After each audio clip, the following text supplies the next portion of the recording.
আসলে ঠিক নয়। জাতীয় গণমাধ্যম হইলে জাতির খবর রাখতো, জাতির খবর প্রচার করত। আমরা কি জাতি না ভাই? নাকি আমরা সারা জাতি? এই যে হাজার হাজার মাহফিল, কোটি কোটি মানুষ মাহফিলে যোগ দিচ্ছে গড়ে, এরা কি বাংলাদেশের মানুষ না? এদেশের মানুষ শীতের 3 মাস মাহফিল করে, আয়োজন করে, গ্রামে গ্রামে, পাড়ায় পাড়ায়, মহল্লায় মহল্লায়, একেবারে গঞ্জে, প্রত্যেকটা মাঠে ময়দানে, ধান খেতে, চৌরাস্তায়, সব জায়গায় এই যে সারা দেশের একটা জাতীয় উৎসব, এটার কোনো প্রচার তারা করে? করে কেন করে না? এইগুলি বিদেশের ষড়যন্ত্র। সব ষড়যন্ত্রের পরেও ষড়যন্ত্রকারীরা বাংলাদেশে কিছুই করতে পারবে না। ইসলাম এবং তার অনুসারীরা বাংলাদেশে থাকবে, ঠিক না? ঠিক কিনা?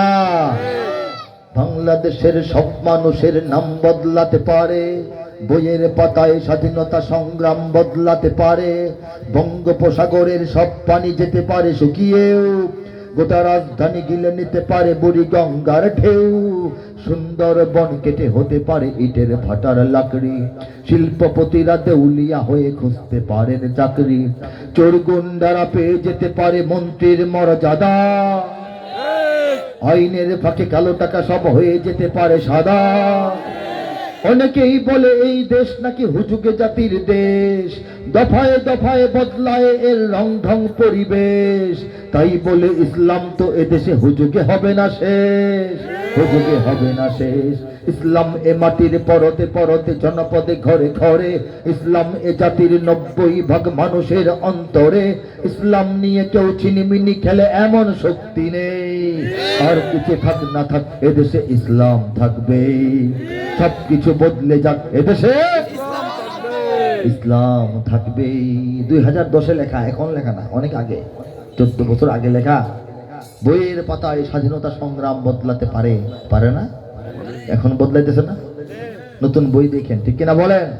মুক্তিযুদ্ধের ইতিহাস নতুন করে কিভাবে লেখা হয় দেখবেন, আগে কেমন ছিল দেখবেন, সামনে আবার কি হয় সেটাও দেখবেন। কারণ আমরা তো বাংলাদেশকে তার সঠিক ঠিকানা এখনো পৌঁছাতে পারি নাই।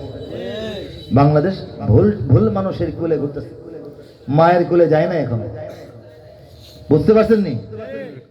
অন্য মানুষের কোলে ঘুরতেছে, এলাকাবাসীর কোলে এলাকাবাসী কাজের মহিলা কোলে ঘুরতেছে, মায়ের কোলে যায় না। বাংলাদেশের মায়ের কোল হচ্ছে ইসলামের কোল, ঠিক কিনা?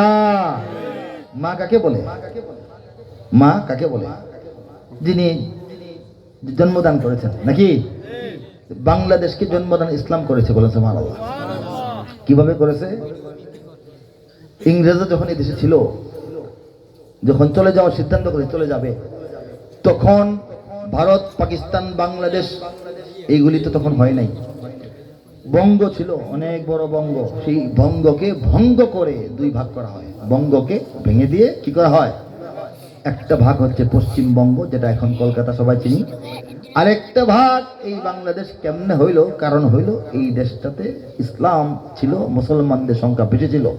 মুসলমানিত্বের পরিচয়ে, ইসলাম এবং মুসলমানিত্বের পরিচয়ে এই বঙ্গকে আলাদা পূর্ববঙ্গ নামে ভঙ্গ করে তৈরি করা হয়, বলা সুবহানাল্লাহ। তাহলে এই যে জমিনটার একটা শেপ আসলো, এটা ইসলামের নামে আসলো না? ইসলাম যদি না থাকতো তাহলে বাংলাদেশ আলাদা হবে কেন? এটা ভারতের ভিতরে থাকতো, ঠিক কিনা বলেন? এরপরে যখন ইংরেজরা চলে যায়, 2টা রাষ্ট্র করে, একটা হলো ভারত আর একটা হলো পাকিস্তান। বাংলাদেশ কি পাকিস্তানের সাথে লেগে আছে না ভারতের সাথে? ভারতের সাথে লেগে আছে। না চতুর্দিক দিয়ে ভারত আছে? 3 দিক দিয়ে, বলেন তো?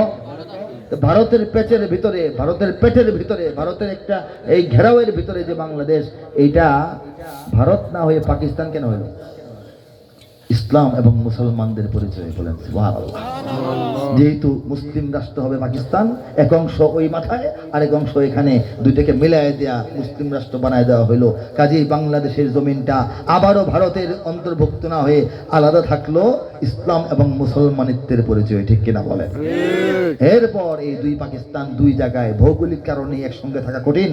এরপরে তারা হয়ে গেছে জালিম, আমরা হয়ে গেছি মাজলুম। তারা হয়ে গেছে প্রতারক বাটপার, আমরা হয়ে গেছি প্রতারিত সরল। তারা আমাদের রাজনীতি ধ্বংস করার চেষ্টা করেছে, অর্থনীতি লুটপাট করার চেষ্টা করেছে, সংস্কৃতিকে বাধাগ্রস্ত করার চেষ্টা করা হয়েছে, ভাষা কেড়ে নেওয়ার চেষ্টা করেছে। যে কারণে মাজলুম হয়ে আমরা জালিমের বিরুদ্ধে একটা লড়াই করে 71-এর 16 ডিসেম্বরে আমরা আরেকটা বিজয় অর্জন করেছি। বাংলাদেশ নামে এই ভূখণ্ডটাকে আলাদাভাবে আলাদা করেছি। এটা কি অমুসলিম রাষ্ট্র হয়ে গেছে? না। হয়ে গেছে? ইন্ডিয়া হয়ে গেছে? হয় নাই, কিন্তু অনেকের মনের মধ্যে কষ্ট, কেন ইন্ডিয়া হইল না? বুঝতে পারছেন?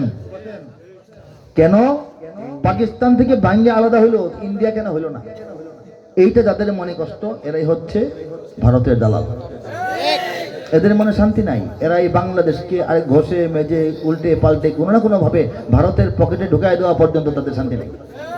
তারা ঢুকায় দেয় অনেক ষড়যন্ত্র করে, গোপনে প্রকাশ্যে গোলামি চুক্তি, এই সেই অসম চুক্তি ভারতের সঙ্গে করতে করতে এই হাঙরের মুখের ভিতরে এদেশের বিদেশি দালালরা বাংলাদেশকে উঠায় দেয়। সেই হাঙরের মুখের ভিতর থেকে হাঙরের দাঁত ভেঙে আমাদের সন্তানরা বাংলাদেশকে আবার বের করে আনছে। ঠিক কিনা ধরে বলুন? এই যে বিপ্লব, এই যে অভ্যুত্থান, সরকার পতনের কারণে আমি এটা নিয়ে কথা বলি না। সরকার পতন তো অতীতেও বাংলাদেশে হয়েছে, হয় নাই? ভবিষ্যতে হবে না? না কেউ খলিফা ওমরের মতো কেউ আয়সা বসে আছে এখন? আছে কেউ? পতন হবে না? সরকারের পরিবর্তন হবে, রাজনীতির নিয়ম এটা। এই 5 বছর হোক, 10 বছর হোক, 15 বছর, 20 বছর পরে হোক, এটা পরিবর্তন হবে। সরকার পরিবর্তন করতে পারা আমাদের সবচেয়ে বড় বিজয় নয়। বিজয়টা হইল দিল্লি আমাদেরকে গিলে ফেলেছিল, সেখান থেকে বাংলাদেশকে আমরা মুক্ত করে আবার স্বাধীন করতে পারছি। ঠিক কিনা বলেন? এই জন্য আমরা এটাকে মুক্তিযুদ্ধ বলতেছি, এই জন্য আমরা এটাকে স্বাধীনতা বলতেছি, এই জন্য আমরা এটাকে 24-এর গণ অভ্যুত্থান বিপ্লব বলতেছি। সরকার পরিবর্তন তো আগেও হয়েছে, সামনেও হবে, এটাও হয়েছে, এটা হইতেই পারে, শান্তিপূর্ণ অশান্তিপূর্ণ নানাভাবে হয়। আর রাজনীতির দল মত নিয়ে তো আমরা বেশি কথা বলার লোক না। আমাদের কথা হইলো এই দেশটা আল্লাহ পাক ইসলাম ও মুসলমানদেরকে দান করছেন। এই দেশটাকে মুশরিকদের পেটের ভিতরে যারা ঢুকাই দিতে চাইছিল, সেই কাজটাকে নস্যাৎ করে আমরা বের করে আনতে পারছি। ঠিক কিনা বলে? ঠিক কিনা? কখনোই এই দেশ বিদেশের গোলাম হবে না ইনশাআল্লাহ, যতদিন এই দেশ এবং এই দেশের মানুষ আল্লাহর গোলামি করবে। ঠিক কিনা?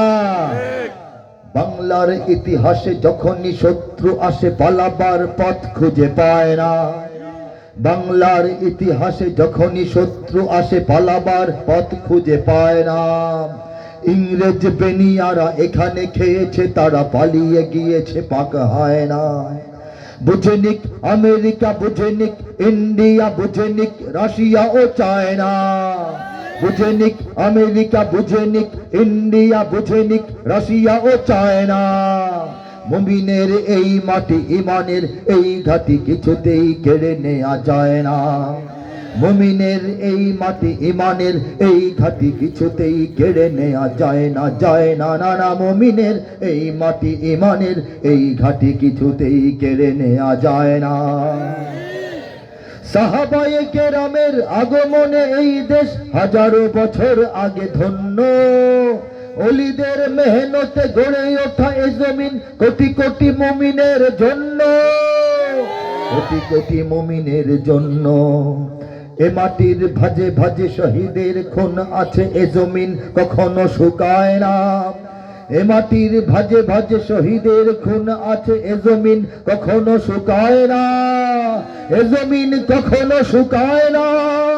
মুমিনের এই মাটি ইমানের এই ঘাটি কিছুতেই কেড়ে নেওয়া যায় না, যায় না, না না। মুমিনের এই মাটি ইমানের এই ঘাটি কিছুতেই কেড়ে নেওয়া যায় না। ঠিক না? সাহাবায়ে কেরামের আগমনে